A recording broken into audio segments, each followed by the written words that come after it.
Welcome, everyone, to Practical AI. My name's Jeff Northrup. I'm with Peter Lynn. Today, we're going to talk about data. Peter, for years and years and years, data has been essentially the target of most of the IT community. Well, the target of marketing departments and businesses, and the IT departments have been sort of responsible for gathering that data. Really probably boomed right after client server, with the data warehouse boom in the early 90s and stuff. So tell me a little bit about data, the explosion of data as is required for AI, not only training, but also the relationship that this data has with the various processing units, the type of data and whatnot. Sure. Yeah. So in the old days, most of the data was gathered through applications, through forums, through kind of standardized input methods. And there's a very kind of well-structured data that fit in databases. So an example would be like in healthcare, you get a claim. Claim's got a subscriber, it's got a doctor, it's got a hospital, it's got prescriptions, it's got all the stuff related to that. You fast forward to the internet, and then we have the explosion of web pages and websites and videos and so on. And that's what really made the difference with machine learning was you had the combination of massive amounts of data, you had hardware acceleration, and then you had new frameworks that could use those two things together. And that's what really caused this huge boom from the old inference rules, knowledge-based systems to this new neural network where data is everything. You just feed it data and you say train, and then sometime later you get this model that can do these wonderful things. Okay, well, we had an article hit a story really. This is just one of the articles. Here's the Reuters version of it. Microsoft CEO basically is talking about the battle of the Titans here, right? It's Microsoft versus Google, and here's Apple's involved. What's going on? What's the battle over content as they're trying to build AI? Right. So this goes back to when the boom happened, everyone realized like, oh, okay, we need lots and lots of data. And this is different than like the old days when we had data warehouses. If you had like a billion rows or 10 billion rows, that was considered a lot, right? That was like, wow, you've got a huge database. You've got 10 billion rows. Well, you come to the web age, and 10 billion is still considered not that big, right? So we're going from megabytes to gigabytes to terabytes to petabytes. So now we're talking about massive volumes of data. You look at YouTube alone, I mean, the number of uploads every day, they consume hundreds of gigabytes of disk space just with new videos being uploaded. So that means like now Microsoft has to build their own platform to collect video if they want to train video models now, but they don't, right? So like they can't, they can scrape YouTube videos, but that would probably violate some terms of usage. So essentially, each of the tech giants has sort of their space that they're comfortable or where they're strong, and that has a data attribute to it. And so, if they are going to play in all of the layers of AI, they either have to beg, borrow, and steal from their neighbor tech giant, or they have to figure out how to get that much data, in Microsoft's case, video data, akin to what Google has with YouTube. Right. So it's not just video data. Like Apple has their photos and Google has their photos. And Google actually has their whole entire their whole office suite with documents and sheets and so on. They have the photos, they have maps, and they have Android, and they have text, and they also have the Google kind of internet phone thing. So they've got audio, video, text. They've got everything, right? So Apple also has all of those things. Meta has some of it because on Facebook, you've got videos, you've got social media, you've got text, you've got images. So they also have a lot of the different data that they want, but Microsoft really doesn't have that outside of Office. Like Office, they can use, but it's not the same as social media. ここで勝負は今ここで決める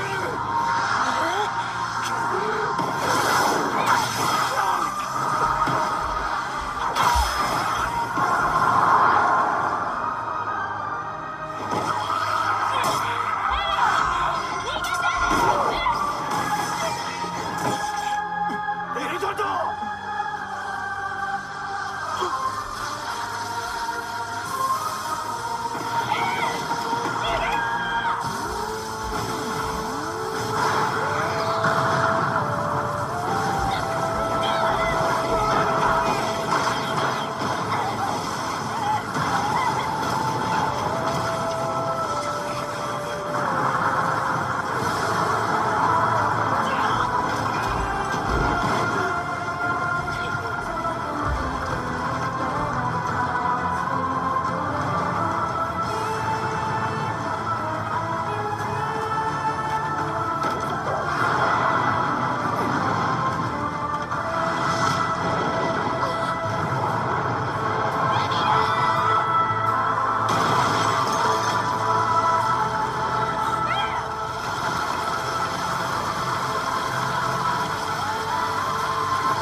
Okay, so the major data elements that they want from an AI perspective, text, pictures, video, audio. Does that pretty much cover most of it?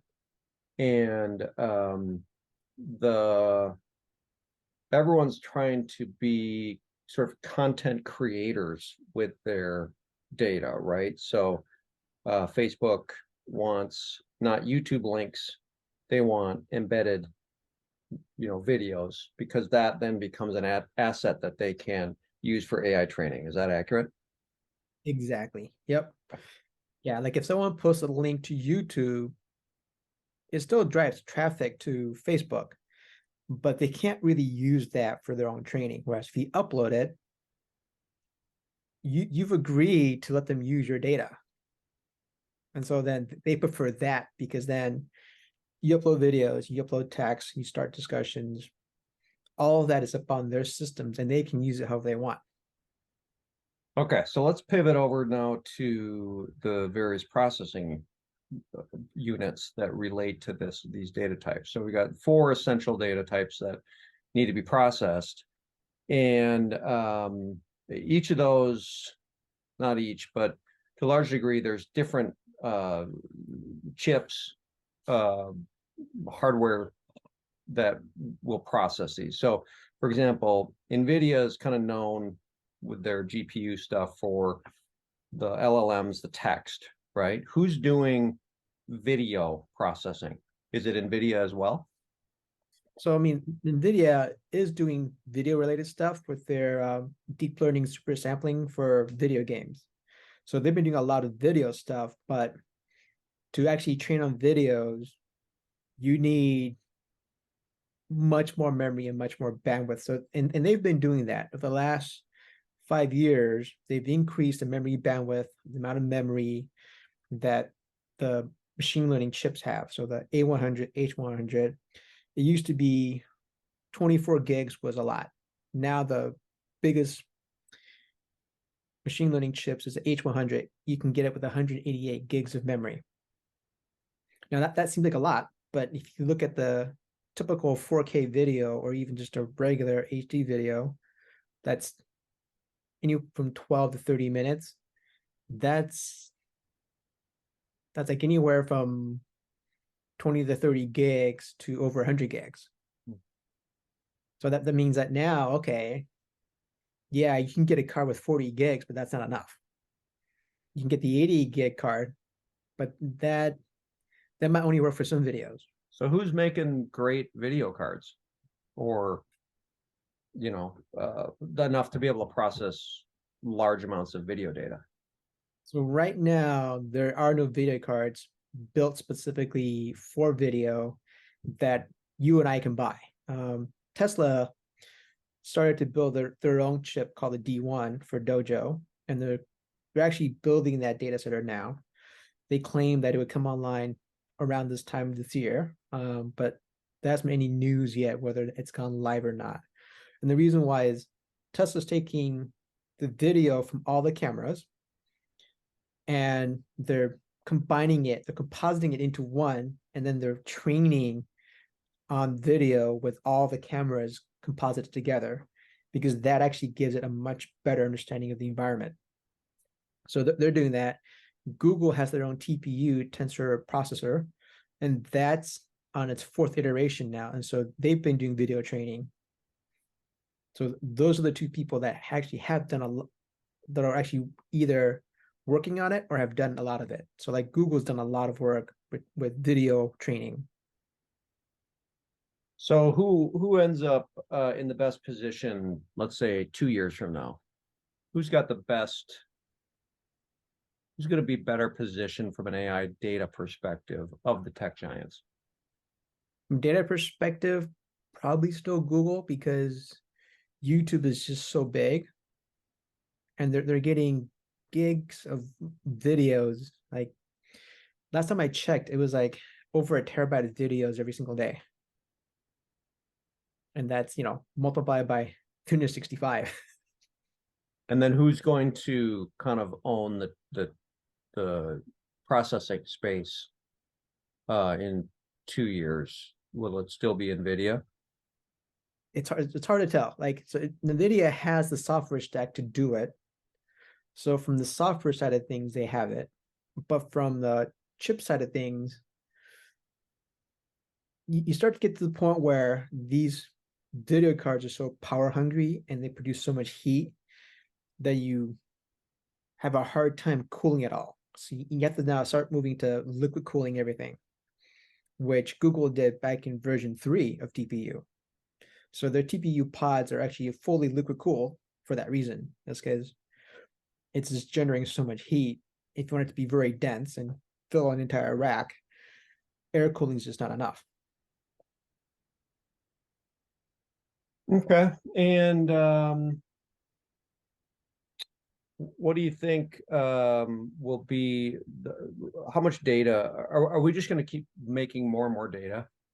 Or will this eventually peter out where we've gotten sort of data exhaustion? Well, I think if you ask Google and Meta and Apple, the answer is more data is better. Yeah.